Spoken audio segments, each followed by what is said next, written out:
Soyez bénis dans le nom du Seigneur Jésus-Christ. Shalom à tous, peuple de Dieu. Que le Seigneur vous bénisse. Je suis la sœur Stéphanie de la Côte d'Ivoire et le Seigneur a mis à mon cœur de vous partager mon témoignage. Mais avant, nous allons prier pour recommander ce moment dans les mains de Dieu, dans les mains du Saint-Esprit, afin que lui-même soit présent. Nous prions. Seigneur, je te bénis, je te loue parce que tu es merveilleux. Je te dis merci, Seigneur, toi qui m'as accordé le salut, toi qui m'as aimé tant et qui m'as mise sur ton droit chemin. Seigneur, voici, ta parole déclare que vous recevrez une puissance venant du Seigneur et vous serez mes témoins. Voilà aujourd'hui que je suis ton témoin et je viens parler de ce que tu as fait dans ma vie. Je prie que à travers ce témoignage, Père, tu travailles les cœurs. Tu apportes aux captifs la délivrance, à ceux qui étaient aveugles le recouvrement de la vue et à ceux qui avaient leur conscience emprisonnée recevoir la délivrance. Que ton sang couvre ce témoignage partout où il entrera, dans toutes les maisons qu'il entrera, qu'il visitera, que ce témoignage soit une source de bénédiction. Ce n'est pas moi qui parle, mais c'est toi, Père, qui parle. C'est ton esprit, Père, qui parle en moi. Merci, Seigneur, au nom de Jésus. Amen. Shalom à tous, peuple de Dieu. Comme je viens de vous le dire, je suis la sœur Stéphanie de la Côte d'Ivoire.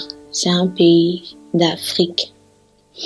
Et je veux prier pour toutes ces sœurs et ces frères qui ont décidé de marcher dans cette vie de sainteté. Parce que dans les derniers temps, la Bible a dit, il y aura beaucoup la séduction. Et je prie que Dieu nous soutienne. Nous qui avons déjà franchi le pas du dépouillement, le pas de la sainteté. Nous allons lire un passage. 1 Jean, chapitre 2, le verset 15 à 16. Donc, 1 Jean 2, verset 15 à 16. Je lis la parole du Seigneur. N'aimez point le monde, ni les choses qui sont dans le monde. Si quelqu'un aime le monde, l'amour du Père n'est point en lui. Car tout ce qui est dans le monde, la convoitise de la chair, la convoitise des yeux et l'orgueil de la vie ne vient point du Père, mais vient du monde. Et le monde passe, et sa convoitise aussi. Mais celui qui fait la volonté de Dieu demeure éternellement. Nous bénissons la parole du Seigneur. Mon témoignage est le suivant. C'est que avant de me donner à Jésus, je vivais une vie de péché, une vie d'impudicité. Je vivais les passions de la jeunesse et je me suis adonnée à beaucoup de choses, à beaucoup d'immoralité à travers les réseaux sociaux et tout. Et il y a eu quelque chose, il y a eu un déclic. À partir du 31 octobre 2019, Jésus m'a fait sentir le poids de ses péchés-là sur ma vie et je me sentais misérable. J'étais fatiguée de cette vie que je menais et vraiment je cherchais le salut. Je cherchais la délivrance. Je cherchais la liberté. Et le Saint-Esprit, à cette époque, je ne savais pas que c'était le Saint-Esprit, mais il m'est venu comme ça à l'esprit, bon, je vais aller sur Internet ou faire des recherches. Alors, je suis allée sur Google, YouTube et j'ai tapé comment vivre une vie de chasteté. Comment vivre une vie de chasteté. comment vivre une vie de sainteté, une vie de sanctification. Et par la grâce de Dieu, je suis tombée sur une prédication d'un pasteur qui parlait de l'impudicité. Et le Saint-Esprit est entré dans le message et il a pénétré ma vie. Et là, j'ai commencé à voir ma vie. J'ai passé des semaines là en train de pleurer parce que le Saint-Esprit me remontrait toutes ces images de péché, tout ce que j'avais fait dans le passé. Et là, je ne faisais que couler les larmes, que demander pardon à Dieu. Je regrettais vraiment parce que je voyais que c'était une vie sale, une vie souillée.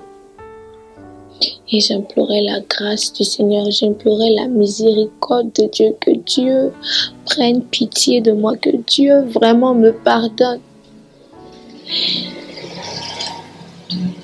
Et Jésus m'a pardonné. Et là, j'ai intégré une communauté qui pratique la sainteté depuis 2020. C'est vrai, 2020 pour certains, c'était une année difficile. Une année où le monde entier était, on va dire, dans le chaos, dans la désolation. Mais moi, c'était la plus belle de mes années. La meilleure de mes années parce que c'est cette année à laquelle j'ai donné ma vie à Jésus. Pendant que le monde souffrait, moi j'avais la paix du cœur, j'avais cette paix-là. Waouh, j'avais cette paix que je cherchais. Et j'étais heureuse. Pendant que le monde se lamentait, moi j'avais la paix du cœur. Et Jésus va commencer à faire le dépouillement dans ma vie. Il va commencer à changer ma vie. J'ai rangé ma garde-robe. C'est-à-dire, j'ai tout enlevé, tout retiré, tout ce qui est vêtements indécents, les culottes, les pantalons, les collants, les robes moulantes, les robes sans manches ou les robes avec manches minces. J'ai tout retiré, tout cela de ma garde-robe, les chaussures à demi-talons, les maquillages, les perruques, toutes ces choses. Je les ai retirées de ma vie. Et c'est comme ça que le processus a commencé. Vous savez, c'est un processus. Le processus de dépouillement, c'est un processus. C'est au fur et à mesure jusqu'à ce que tu arrives à un état, si je peux dire, de perfection, si je peux le dire ainsi. Et c'est comme ça. Et dans l'année 2020, au cours de l'année 2020, donc je m'étais acheté quelques vêtements. Et on va dire vers juillet, août 2020, septembre, par là, vers la fin de l'année même de 2020, j'ai commencé à sentir que les vêtements que je portais, parce que je m'étais acheté des jupes qui descendaient aux genoux. Mais je sentais en moi que le Saint-Esprit n'était pas content. Ce n'était pas encore le niveau de sainteté. Et là, il a commencé à me dire, tu ne te vêtiras plus comme ça. Il faut changer. Je veux que tous tes vêtements arrivent jusque à la cheville. C'est comme ça que tu dois t'habiller décemment. Et bien aimé, je vous dis que le monde ne me dit plus rien. Avant, j'étais toujours sur les réseaux sociaux. Avant, je passais mes heures à ne rien faire. Avant, je passais mes heures à faire des choses inutiles. Mais maintenant, je ne suis plus liée au monde. Je ne suis plus liée au monde. Et j'ai la paix du cœur. Je dis merci à Jésus parce qu'il m'a amené dans son agréable lumière. Et aujourd'hui, je ris, je suis contente à l'occasion de rien. Et aujourd'hui, Quand je me regarde, je suis contente. Je sens en moi la paix, cette paix-là que je recherchais depuis tant d'années. Je la ressens. Ah, je suis belle, telle que Dieu m'a créée. Oui, nous sommes belles, mes sœurs. On n'a pas besoin de mettre des faux cils. On dit bien faux, quelque chose qui est faux. On n'a pas besoin de mettre quelque chose qui est faux à ce qui est vrai sur nous. Je vous dis, mes sœurs, je n'ai plus besoin de mettre des tissages, de toutes ces choses. Parce que quand je me regarde, je dis, waouh, Dieu, il est fort. Regarde comment je suis belle. Regardez comment nous sommes belles. Regardez comment il nous a façonnés. Je dis merci à Jésus. Et je prie pour toi, ma sœur, qui n'a pas encore embrassé le processus de dépouillement. Je t'y encourage. Je prie que le Saint-Esprit te touche. Parce que tu ne peux pas dire que tu es enfant de Dieu et tu t'habilles indécemment. Le corps est sacré. On doit offrir notre corps tout entier à Jésus. Tout entier à Jésus. Parce que la Bible dit que votre âme, votre esprit et votre corps soient irrépréhensibles, soient irréprochables devant le Seigneur. Offrez-vous comme un sacrifice vivant. On doit s'offrir comme un sacrifice vivant à Jésus. Bien-aimés dans le Seigneur, c'est ce que je voulais vous partager, mon témoignage. J'espère que ça va toucher les cœurs. Ça va toucher les cœurs. Je vais lire un dernier verset qui se trouve dans le livre d'Apocalypse 16, le verset 15. La Bible dit ceci, et je lis la parole du Seigneur. Voici, je viens comme un voleur. Heureux celui qui veille et qui garde ses vêtements, afin qu'il ne marche pas nu et qu'on ne voit pas sa honte. Parole du Seigneur. Jésus t'aime, ma sœur. Jésus t'aime, ma sœur. Jésus veut te voir tel qu'il t'a créé.